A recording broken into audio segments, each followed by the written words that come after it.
And hello, welcome to Open, the show that opens the Bronx and the rest of the world right to you. I am Darren Jaime, and today we'll update you on what's happening in and around our borough in New York City. Coming up in this Mental Health Awareness Month, we're taking a look at the realities of substance use disorder, the recovery and the support systems that are available, helping individuals and families across the Bronx. We'll hear how one local program is expanding access to care, treatment, and long-term recovery services. Then, the South Bronx Middle School is helping students prepare for high school and beyond through strong academics, arts programs, and personalized support. We'll learn how this school is creating opportunities for students to thrive both in and outside of the classroom. And then next, an organization serving LGBTQIA plus individuals is working, connecting community members with critical resources, as well as advocacy and support services.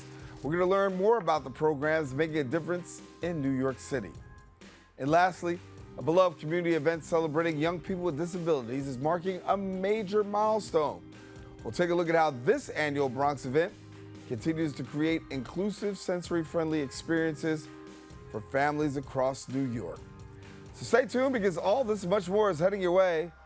Right now, we're officially open.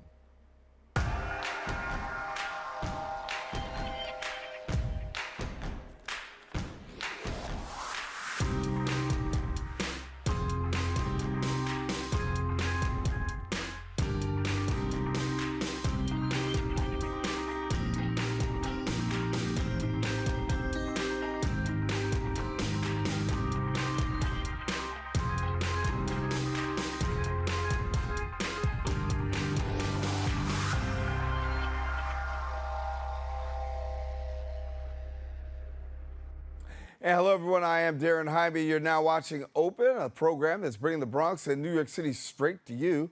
You can stay connected to us on all of our social media platforms at Bronxnet TV. Some things have been going on through the past week. We'll take you through it with some Bronx updates.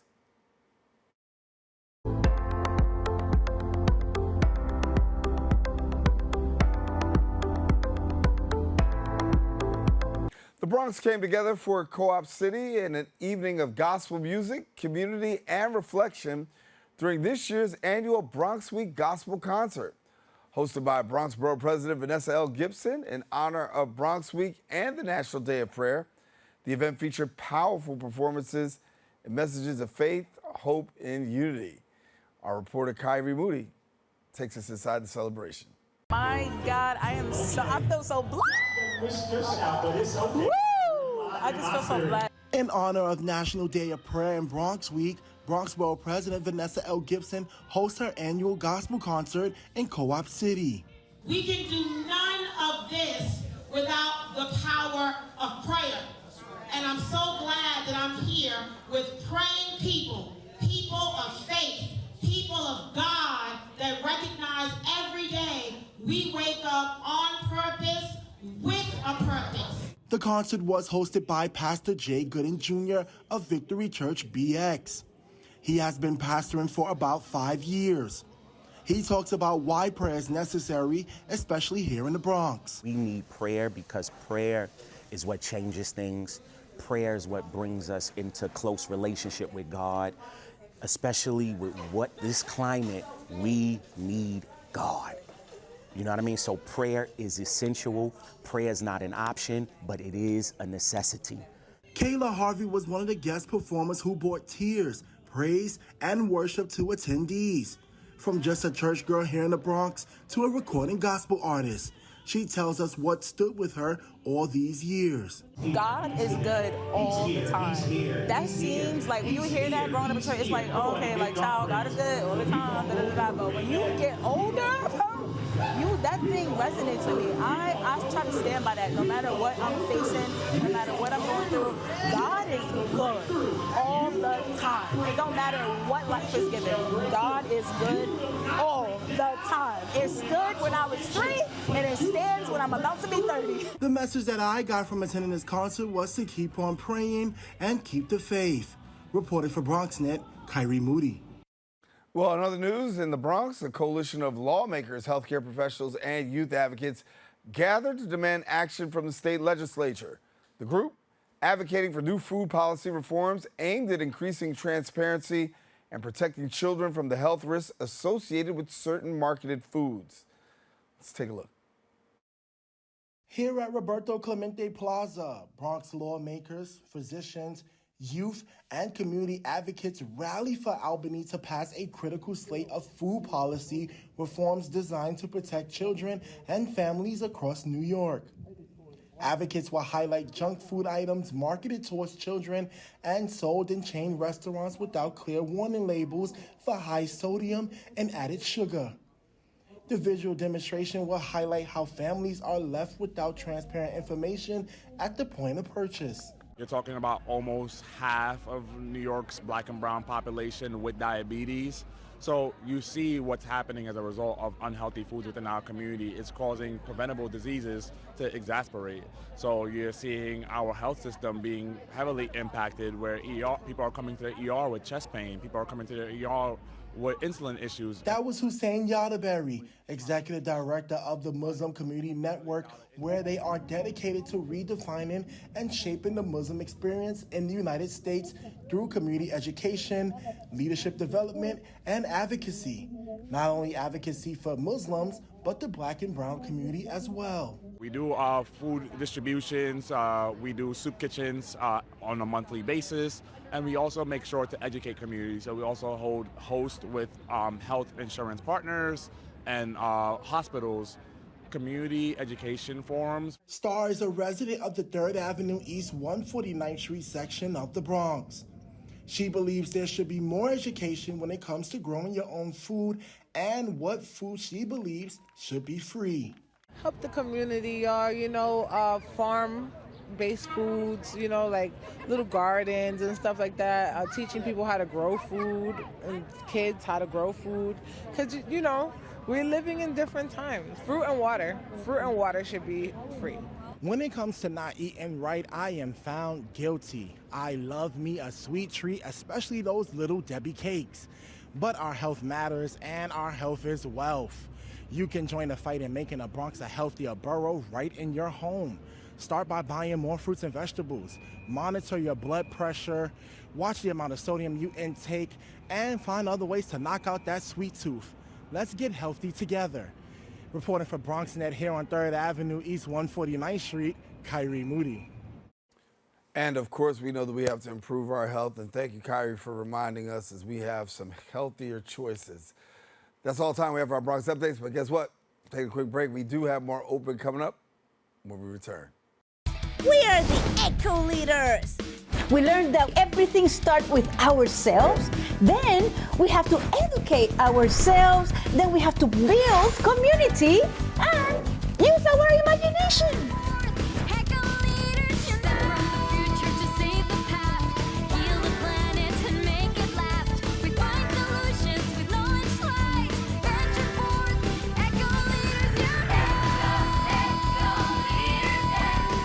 And we are back. May is Mental Health Awareness Month, and today we're shedding light on substance abuse disorders, and I should say substance use disorders, recovery, as well as the importance of accessible community-based care. Now, for more than 5 decades, Montefiore Medical Center has provided treatment and support and services for individuals, for families that are impacted by addiction throughout the Bronx. And also, they serve thousands of patients each year. Joining me now to share more about the process of recovery, the support services available, and how their programs are expanding through new funding is Dr. Yael Belinkie, who's the Senior Director of the Substance Abuse Treatment Program at Montefiore Einstein Psychiatry Services. And thank you so much for being with us. Thank you so much, Darren. It's a pleasure to be here. When we talk about substance use, what are we seeing by way of numbers? Are we seeing more and more people in this category, given the fact that there's so many things going on, social determinants, things of that matter? Yeah. We are seeing large numbers of individuals diagnosed with substance use disorders. We saw increases in certain things like alcohol use over COVID, and we have seen increased rates of other substance use disorders as well. So in the Bronx, this has been an ongoing problem. We've had this issue, as you mentioned, for decades and have been treating this at Montefiore for over 50 years. Yeah. But we are seeing some changes and trends in what people are using, how they're using it, and the lethality of drugs that we're really concerned about. And so we're really working to make sure our patients can stay safe and that we can provide the best care for them. How do we define substance use disorder? Yeah, it's a great question because there's a lot of misconceptions out there about what substance use disorders and addiction look like. So first and foremost, substance use disorders are medical conditions. They are not just someone making a bad choice or someone having a weakness or a failing. They really are illnesses that have effective treatments for them that affect both psychological and physical health of individuals. And so they go beyond just how much somebody might be using and really go to how that use impacts the life the person is living and the negative consequences for that. So with substance use disorders, we'll see individuals have a negative impact on their family, their friendships, their other relationships, on their ability to take care of themselves or work effectively or take care of their families. And we'll also see that that use often continues even when there are negative consequences the person can identify. So folks experience really strong urges to use and find a lot of difficulty in cutting back. And that's when we really consider it a disorder and something that requires treatment. And when we talk about treatment, there are two treatment options available, right? You got inpatient and outpatient treatment. Let's walk through both of them for a minute. For those people that have outpatient treatment, and I know you see a lot of people on a consistent basis, what does outpatient treatment consist of? Yeah, so Montefiore has over 4,000 patients currently getting outpatient treatment for substance use. And that can be tremendously effective. So this is helpful for folks who need additional skills and tools to help them figure out how to change their substance use habits, and also who may benefit from medications. And we provide a lot of medications to help individuals reduce their cravings and their use. So at our programs, that can look like a lot of different things. People can come in 5 or 6 times a week for outpatient care, or they might come in once every week or even once every month to receive services.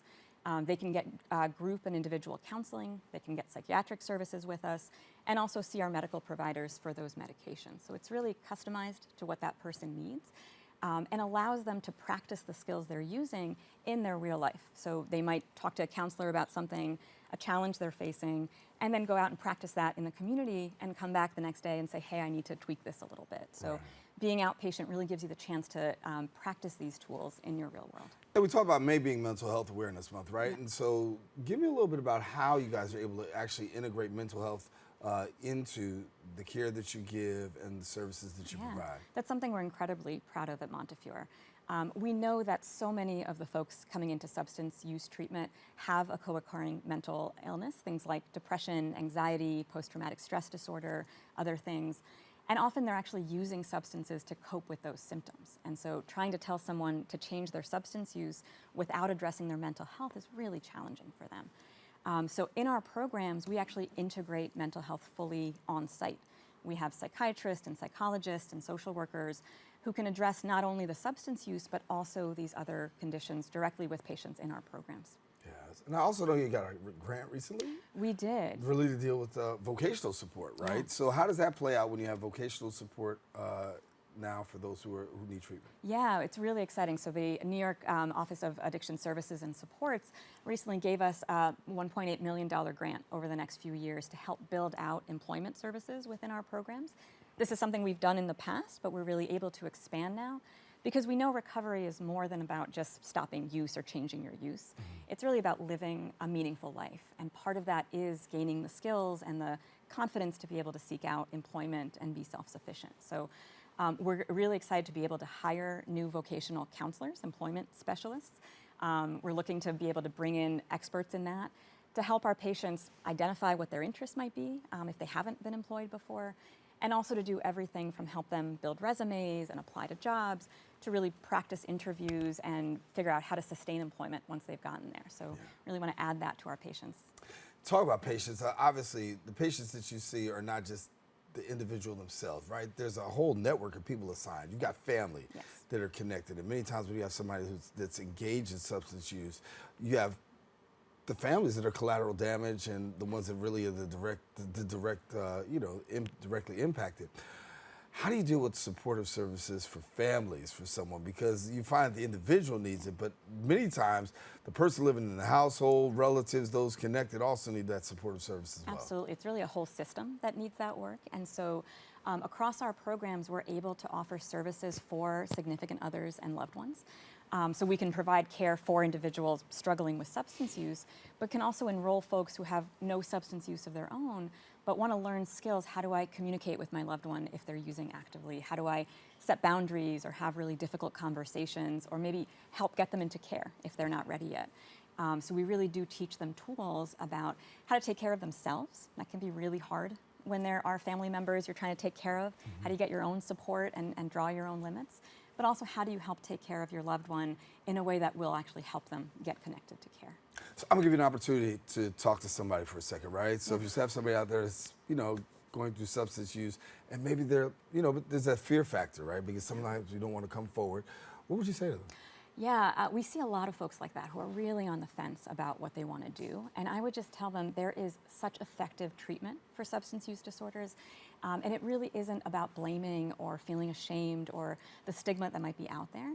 It's about really helping to build that life that they want to live. And also just to understand that our programs don't require that anyone stop using on day one. They don't have to come into our programs already, abstinent. We really focus on harm reduction. And so even if someone doesn't choose to stop using substances, we can help them get safer, build better relationships, have better outcomes in their life. And so just to reach out for help. And it's really about what they need and how we can support them, and finding those steps where we can really help them make some changes. And Dr. Yael, I'm also going to ask you to talk to families for a minute, right? Yeah. Because you got them out there watching, and maybe that loved one isn't taking the recovery, right? Maybe they're just still dealing with it, but they just need a word of encouragement. What do I do? How do I make it through? And you say to them, yeah. The first thing is just listen.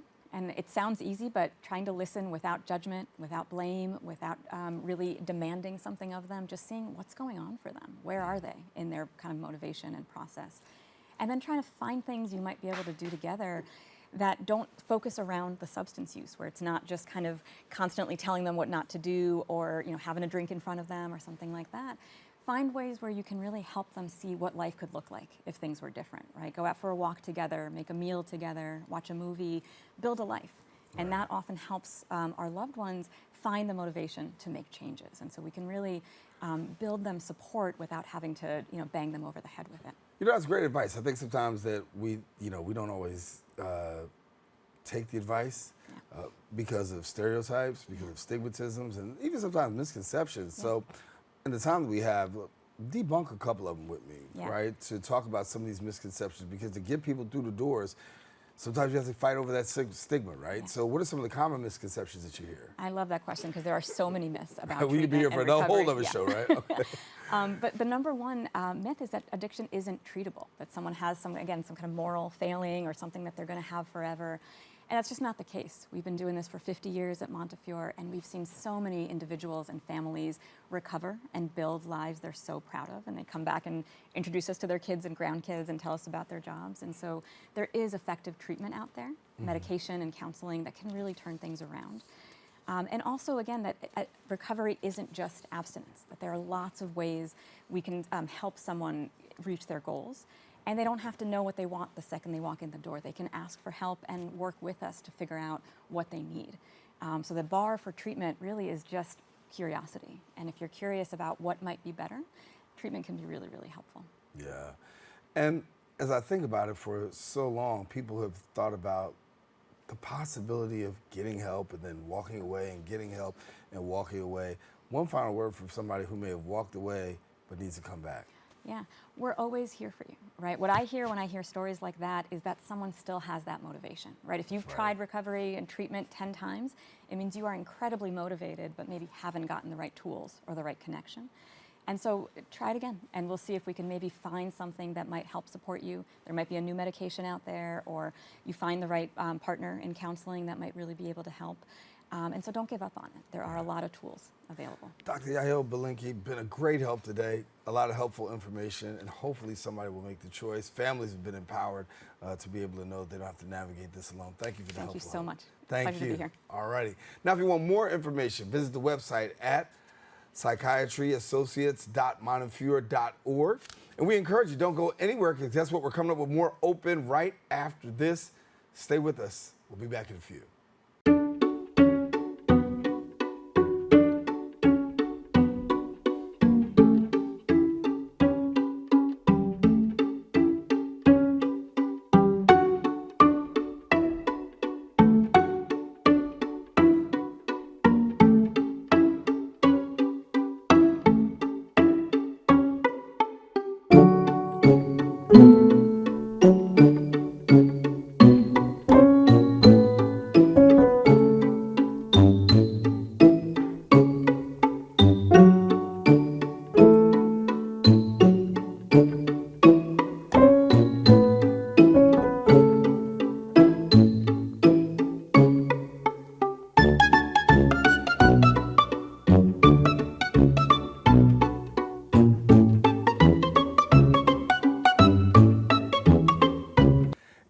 welcome back. Following this year's charter school lottery, some schools are still accepting applications and helping students prepare for success. The South Bronx Early College Academy, also known as SBECA, provides a student-centered approach towards education with strong academics, arts programs, and daily advisory support. And joining me now to tell us more is Takia Robinson, who's the principal of SBECA, along with 8th grade student Londyn Pauley. And thank you so much for joining us. Thank you for having us. Yes, and this isn't the first time you've been with us before, but I mean, we're glad to come back and highlight your school. It's doing some great work and really making a difference in the lives of others. For somebody who may not know a little bit about your school, I gave a little intro, right? Early College Academy, but talk to us. Yeah, we're a small independent charter school in the South Bronx, not too far from the Jackson Avenue and Prospect Avenue 25 train. Again, small independent charter school, 2 teachers in every classroom, strong advisory program, and we do a lot of work year round with our students to make sure they feel safe, seen, heard, and actually have access to a strong, rigorous academic program, like you said. Right. So you have them prepared for high school success. Yeah. And then also at the same time, college. Yeah. Let's get at it. So yeah, a lot of middle schoolers now are going through a difficult time, right? It's not easy, but making sure that they have access to the normal academic program, but also high school level courses by the time they get to 8th grade. It's a lot of problem solving and real life scenarios. So they start to think about how does this translate outside of the classroom and not just here in a middle school room, exposing them to colleges and getting them ready for the next step. Yeah. So Londyn, tell me about school. I mean, obviously it's been going good for you. Yeah. Well, I have a great time at school. It's a great experience. I get different academic courses. I'm always challenged. And I always get to still have my electives and my performing on the side. You talk about performing on the side. So what are you performing in? I sing and I dance. And I understand that you don't just sing and dance. You sing and dance pretty well because you performed at the Bronx Music Hall. Yes. It was a great experience. I've been singing and dancing since I was 3 to 4, and getting to do it here and getting to do it at the Bronx Music Hall was a great experience for somebody my age. Right. So it was just it was teaching me new ways to expose myself to different things and how to perform on a big stage in front of many people and do this outside of just school and electives. She's talking about one word. I'm using this word, right? It's called exposure, right? And I think that she's talking about this exposure that she has as an 8th grader. You know, Bronx Music Hall, having the opportunity to be in front of so many people. But really, that's the game plan for all of your students. You want to give them some kind of early exposure. Yeah, exposure is important, right? They won't know what they don't have the opportunity to see. Right. So we make sure that in 6th grade, they get the opportunity to go to Black Rock Forest and do a bit of hiking. In the 7th grade, they all go to a Broadway show, so they get to see the singing and dancing live on the stage for the first time, many of them for the first time. By the time they get to 8th grade, we go on our first overnight trip beyond just camping. And again, exposure is important because without these enriching opportunities, we won't have the well-rounded individuals again in high school, college, and beyond. So the time is now to do it. Yeah, and the time is now for you too, huh? Yes. You got 8th grade, you got high school applications too, and things of that nature. Schools helped you with your application process? Yes, they have helped me a lot with my application process. I've had counselors, my advisors help me with setting up my school and the list of what I want to go to, and then I had my performing arts teachers help me with my auditions, and then they also bring my family into it to help support me. So it all comes together. And so have we settled on a school? I believe we got the Fordham School of the Arts. Yes. Congratulations. Thank you. Excited about it? Yes, I'm very excited. Were you nervous about possibly not getting in? What did you do? I was nervous about not getting into any schools, but I'm glad that I got into a performing arts school at the most, because I out of everything I wanted to get into performing arts out of all. Right. Well, you should never be nervous about not getting in. I mean, the way that you operate, I think that you can get in anywhere. I mean, and she's one of your star students. One of the stars. And that's what you want to breed, right? You want to see, stars really come out. Yeah. What's it mean for you to have a small school, have students such as Londyn and others, and then to be able to see the fruit on the tree? Listen, I was born and raised in the Bronx, so to come back and be able to serve the community that I was raised in is amazing in itself.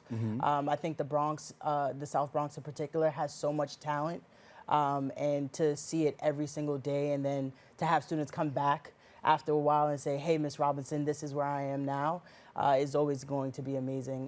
One thing I want to highlight that Londyn was talking about is this idea that we want to make sure that the family is included throughout the entire journey. So the advisory program is important because we bring families in and they're part of the middle school experience as well with their students. And I want to highlight, too, also the fact that there are various interests, right? Students come with various interests, but you're able to navigate students and associate them with the various interests and the various platforms that are out there that's available.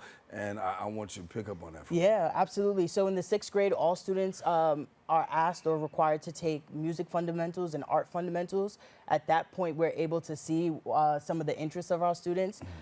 We also have an array of electives, a wilderness elective that ends in them going hiking for an overnight experience like I talked about, cooking classes, dance, vocal arts. There's an array of different electives for students to engage in to really find out what they're interested in, and then again have the opportunity to apply for Fordham School of the Arts or another visual arts school by the time they get to the winter of their 8th grade year. Right. So Londyn, take me back. When were you first doing music and arts?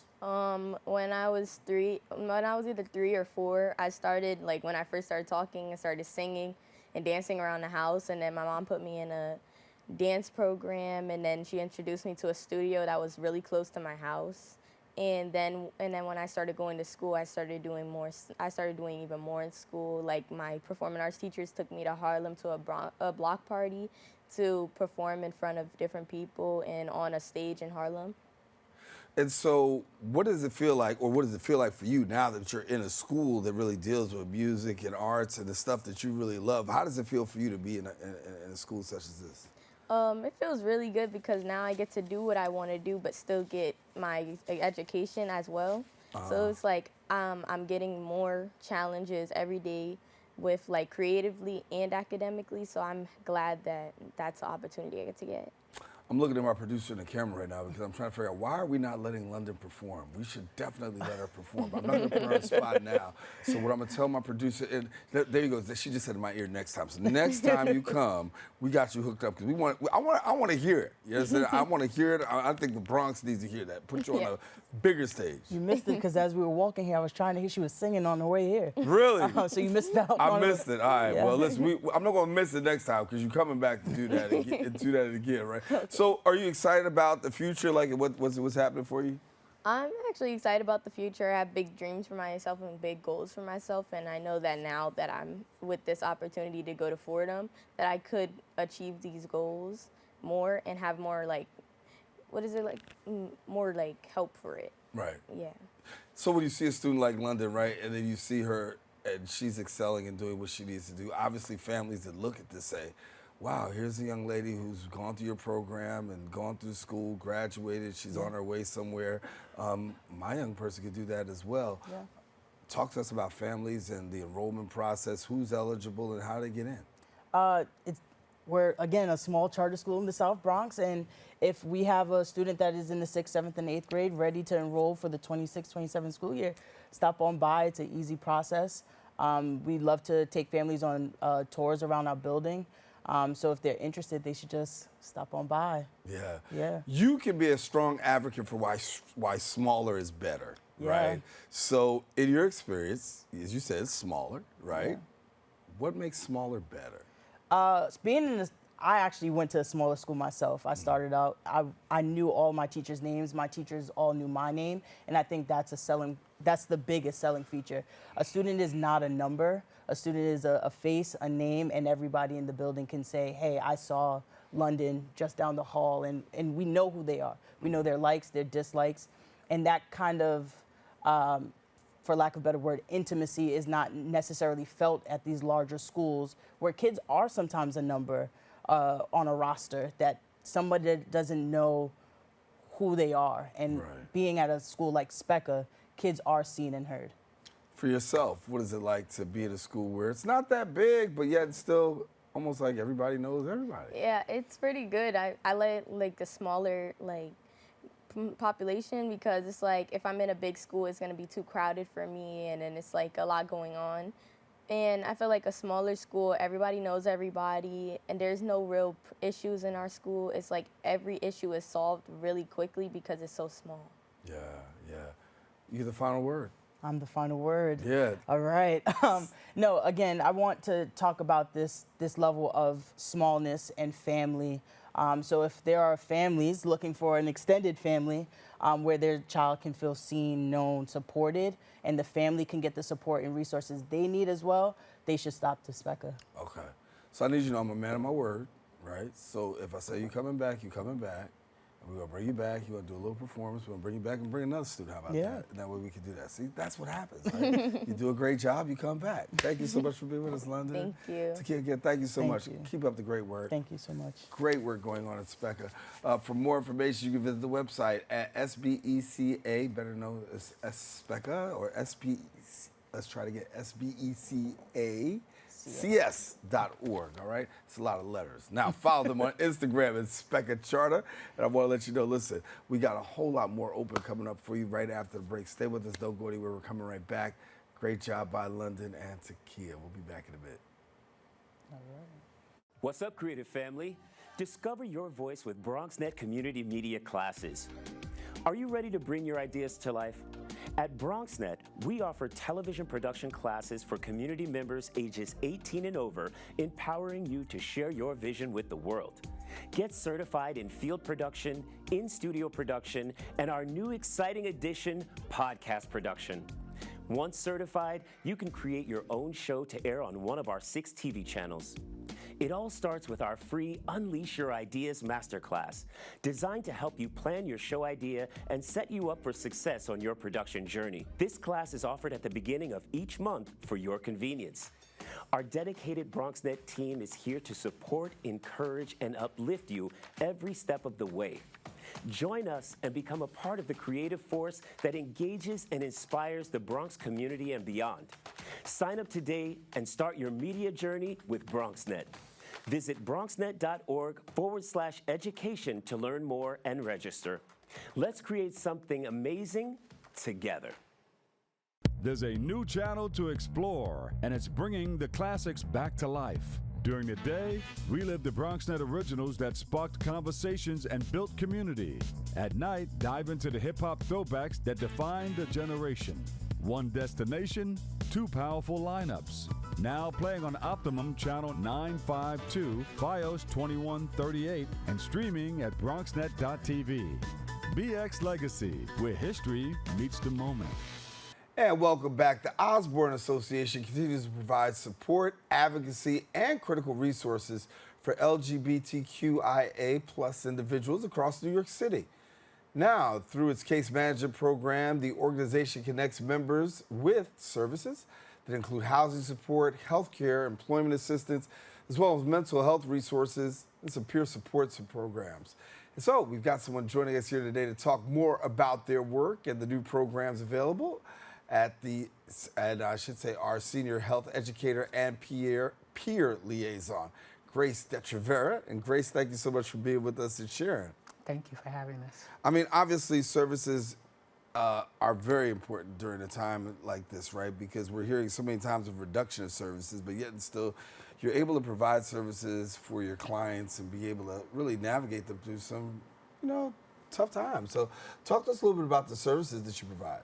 Well, we provide holistic services and services that are usually provided by referral and mandation, usually from numerous places like the court system, parole, and sometimes just people who are seeking services who are of the LGBT community that are seeking services that they ordinarily would get anywhere, but because of the narrative of being gender affirming, that's not always placed with other agencies, so we step into that. Right. And so there are barriers, right? Oh, of course. Right. So, and as you talk about those barriers, how hard is it for people to really come forward and say, listen, I need help because of the barriers? Are people pretty much, free-flowing and say, listen, I just can't get the help? Or is this a hard dig for you to have to find people and say, listen, you know what, you come over here, we got your help? You know what, the great thing about New York City, or rather New York State, is that, and definitely in the Bronx, is that services are aplenty. People just know where and not always know where to go to get them. Right. So we never had a problem with obtaining clients. It was making sure that they were welcoming and they were safe. Right. Let's go through a couple of the services that you provide. I know one is for people who are returning from incarceration, right? Yes, justice impacted. And so you have LGBTQIA individuals, right? They're coming back from incarceration and trying to re-enter into the community, but yet and still some challenges, some barriers, and some obstacles. Can you make us a little bit more familiar with some of those barriers that people have upon re-entry? When it comes to reentry, the first things that we prepare people for is that you are qualified for what you may be seeking for. And a lot of times they're coming for housing, they're coming for employment, they're coming for essential services that are necessary for someone who's either coming from an environment of incarceration, an environment of homelessness, an environment of not necessarily having an agenda or a platform in which they can step into, and it's comfortable to do that. And Osborne steps into that. I can't say that enough. And as you talk about stepping in, walk us through how that happens, how a person is impacted by the services, what exactly goes on? Well, you know, the great thing about Osborne is that we are connected and we have a referral system and a resource listings that is just so welcoming. And when people and agencies know that there is a need for a person who wants to come into working, wants to do independent living, wants to do those things that everyone else in society wants to do. So the barriers are basically not any different than it would be for anyone else. Life comes with barriers. Right. So we just keep it on the reality there, and those barriers are usually left at the doorway because once they step in, they say, oh, this agency wants to help me. This person in front of me, Grace Detrevarah, wants to help me. And you've been widely recognized for the work that you've been able to do, the services that you've been able to provide. What is it about the work that gives you that extra motivation to be that person that goes the extra mile? Because we've heard about. Well, you know, I come from a history of incarceration, and I was also an Osborne client 10 years ago. So being an employee now for 9 years, that's always the forefront of what people see. I'm very media inclined. I do a lot of outreach, and I'm always being recognized by our city officials because it needs to be recognized. You host several events with the Osborne, yes, and throughout the year, and I want to talk a little bit about that because I know a couple of them are like Pride Health Fair. Yes. Right? And when you have those health fairs, how successful have they been in the community? Well, you know what? It's almost like we've gotten a reputation for our health fairs because what we do is that we ask the community to participate. And when you see your community and when you see people who look just like you and they're struggling and thriving and participating in their community, Osborne has been the forefront of that, especially for this community. Right. And with what that community is, the human community and the LGBT community. Also, you know, HIV testing, right? Yes. That's pretty hard. Well, that's standard probably with every agency and should be. Right. With us, we make focus on the whole narrative, your health, your mental health, your housing, your communications with what you're ultimately going to have to deal with, the community. Right. And that's the difference maker, though, because as you outline, right, it's more than just the testing itself, right? There's more to it than that you just outlined. And that's something that you guys have been able to specialize in, really being able to go beyond just the one and really deal holistically in the lives of people. When you talk about, you know, dealing holistically, how do you feel the impact is is resonating amongst the clients that you have now that they know they really have this great holistic model in front of them? You know, what you put on paper, you have to also do it live. And when you have a team that actually does not necessarily move forward due to statistics and those deliverables, but when the community knows that, wait a minute, that's Grace Detrevarah and that's Osborne. And she was this, that, and the other. That could be me. That is me. So they come in relaxed. A lot of times when people go to agencies, they feel that they have to have the right outfit on. They have to have the right language. They have to do all those things that society has put upon them. We let them know that, yes, you're right. You do have to have it together. But we want you to know at this time, at this moment, while we're taking this intake or we're dealing with you and we're referring you out, you know, that you're in safe hands. I can't say it enough. Being welcoming and safe is what we provide, and that allows all those narratives to come together. If you had a chance to talk a little bit about present politics and government, right? You know, talk a little bit about, you know, during the, you know, the Trump years, and things got difficult. I wouldn't necessarily became difficult. This is life. I think this administration and administrations prior to that have always been apprehensive. I don't use words like they are a problem because life can be problems. That is why resources are so important. We're not scared by what is. We want to know, what can you do right now? What can happen tomorrow? Because today it is what it is. I want to highlight two very important events for you. Also, Transgender Day of Visibility and also the Transgender Day of Remembrance. Speak to those. Well, those are two different events. Trans Day of Visibility is where we are visible. You see us all the time, but we elevate it a little, and I don't like the word little, we elevate it. It's about showing the visibility that we're workers, we're your family, we're your community. We're not those stigmas that people want to keep alive. You can keep them alive if you want to, but what we don't do is that we step forward to let them know that, listen, I have an agency here that's supporting me. I have a case manager, Ali Cameraman, who's a wonderful woman, and we have a team that says we're not going to let the isms and the stigmas and all those other stuff be a barrier that stops the growth that our clients are trying to maintain or obtain. Right. And I gotta let you talk about the Day of Remembrance. Well, that is always something that has always been heavy on anyone's heart because it's like a national funeral. It's an acknowledgement of this is the outcome of violence. And, you know, it's about letting the rest of society know that these aren't mistakes. When deaths usually happen to trans people, we know our victim.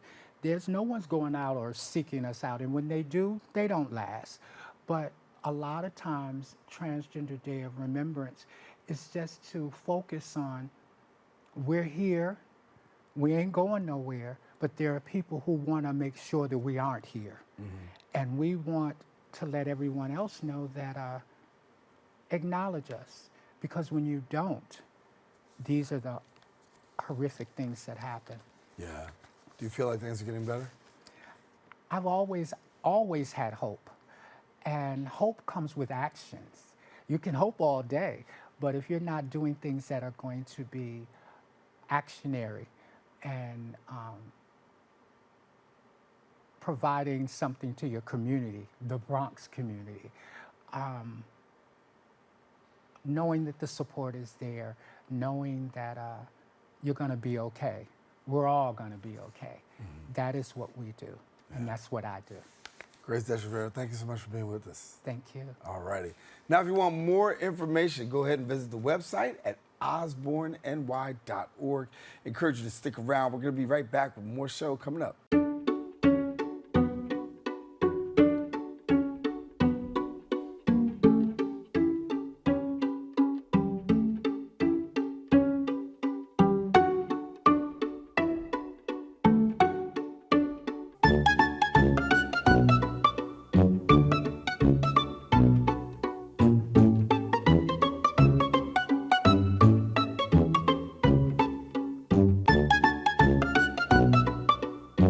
And we are back. For the past 10 years, one annual Bronx event has created a safe, inclusive, and a sensory-friendly place where young people with disabilities and their families can connect, have fun, and then at the same time celebrate community.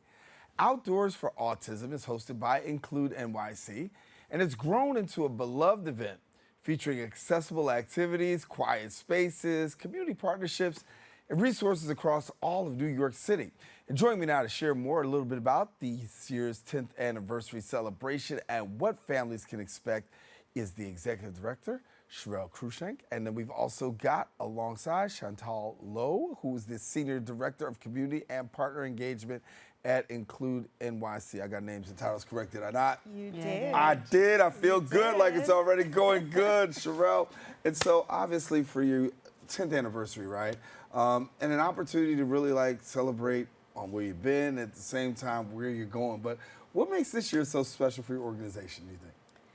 I think 10 years is a milestone for us because we've grown from a very small and intimate event where we had about 9 vendors and maybe 170 people.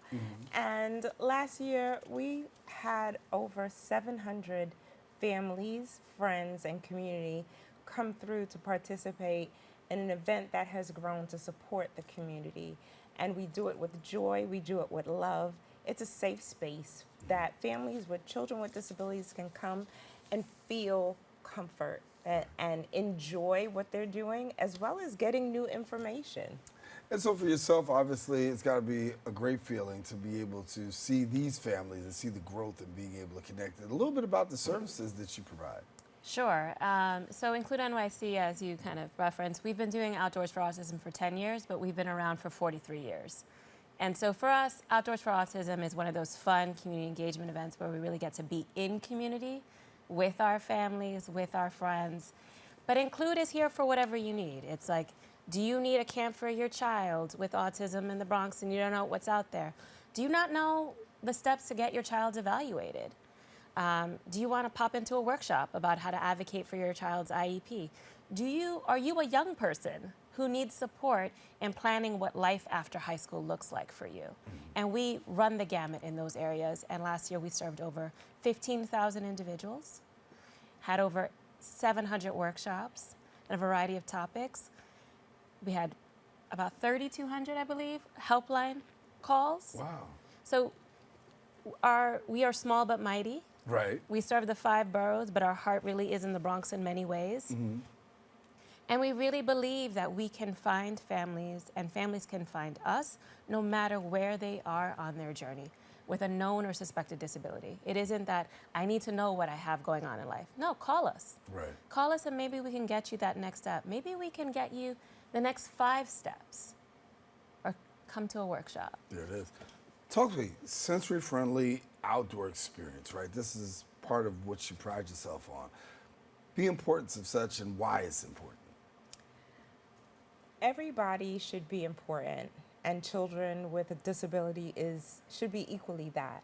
And to have a park in the Bronx that is sensory friendly, where children with a variety of disabilities can come together and enjoy that safely, is most important for us. And that's why we moved to this park after our first year, I believe, because it was a sensory friendly park.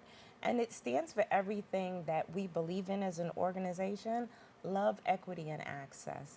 Having a place where you feel welcome, having a place where you have the same opportunities as your non-disabled peers, and you have the access that you need to enjoy it in the best way. It doesn't get better than that. Doesn't get better. So May 31st is the day, right? Yes. Yes. And so from what, 11 to 2:30? 11 to 2:30, show up anytime you want. We appreciate if you register, but if you don't, that's also okay. We have over 14 community partners that are going to be there this year. We are featuring 2 local Bronx artists, Noble J. Ali, who's a multidisciplinary creative artist. We also have a young performer, Jay Wander, who's a young man who's a rapper and really believes in positive youth engagement. But besides that, the favorite thing for everyone is the bubble station. There will be lots of bubbles. Okay. There will be opportunities to try tennis, to try soccer, to do a yoga obstacle course. We have arts and crafts. We have the Quiet Corner by New York Public Library. We have the Playmobile from New York Parks and Rec. So we really have a wide variety of different things that young people and their families can enjoy and engage in. And they can, like Cheryelle said, feel welcome. This isn't like a place where we're gonna say, no, no, no, this isn't for you, or this is for this. Anyone can come. Right. And we have families, although this is Bronx based, we have families who come from Staten Island. Mm-hmm. It is about folks being out in community and being together and being celebrated.